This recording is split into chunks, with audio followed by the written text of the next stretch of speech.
So guys, here we are going to solve the question number 13 of chapter sound NCERT of class 9, which is very important because many questions in exam appear from chapter sound, and it is also very important chapter.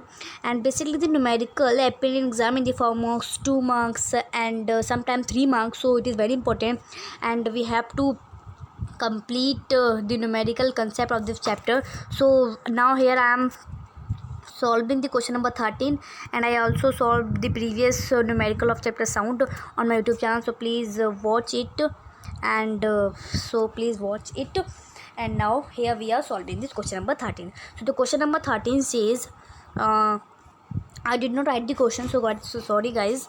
So the question number 13 says, a stone is dropped from a top of the tower 50 meter high into a pond of water at a base of tower when it is splashed here at the top. हमें splash की कितनी second में इसकी आवाज़ आई है, कितने minute में इसको हमें निकालना है, और जो हमें ग्रेविटी ऑलरेडी दी हुई है 10 मीटर पर second square, and speed of sound हमें दी हुई है 340 मीटर पर second. So let's solve this.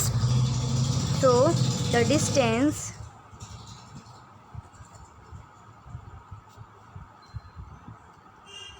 covered by stone is 500 meter, and initial velocity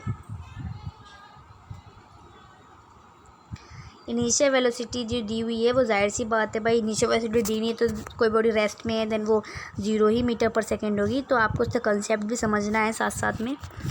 अब हमें ग्रेविटी देखनी है, gravity acceleration due to gravity. It is question में गिवन है ग्रेविटी, यानी कि 10 मीटर पर second square.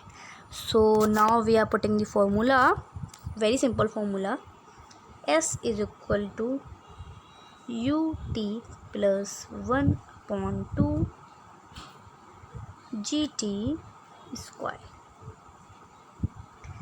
So putting a value, distance पता है 500 मीटर एंड u 0 है इंटू 10 अब equal sorry it is plus 1/2. Gravity 10 है and we don't know about time. So क्या होगा कि 2 5 से कट गया. अब क्या होगा कि जो 500 मीटर है ना, वो 5 इसके नीचे आ जाएगा इधर, एंड ये 0 से इंटू मल्टीप्लाई करेंगे तो 0 हो जाएगा. ये हो गया हमारा 0, और यहाँ क्या बचा हमारा सिर्फ 10 स्क्वायर. क्या हो जाएगा 10 स्क्वायर हो जाएगा. ठीक है. अब क्या होगा टी स्क्वायर को रीअरेंज कर लेंगे. T square is equal to 500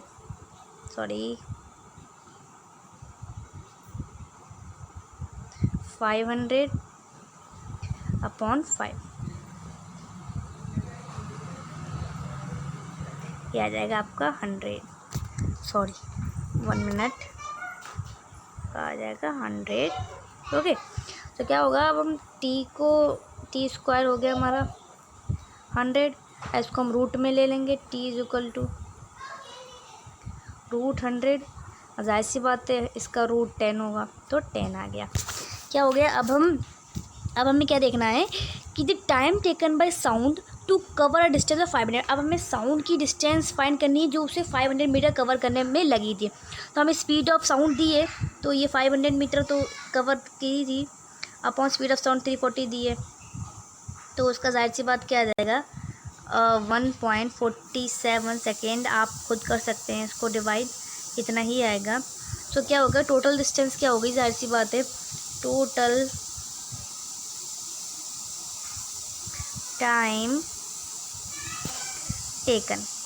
तो 10 सेकेंड हमने पहले निकाला था और 1.47 सेकेंड ये, यानी कि 10 plus 1.47 second, then it will be 11.47 second. ठीक है. तो इसका आंसर क्या हो गया भाई, answer will be 11.47 second. So जो हमने साउंड सुना था स्प्लैश का, वो 11.47 सेकेंड में हम लोगों ने सुन लिया था. So guys, please don't forget to subscribe my channel, like and share if you can, and if you have any query, then comment me in comment section, and please don't forget to subscribe my channel because it is very important. So and hope guys, I will upload more video like this, and I will cover up your all syllabus of class 9th. So thank you guys.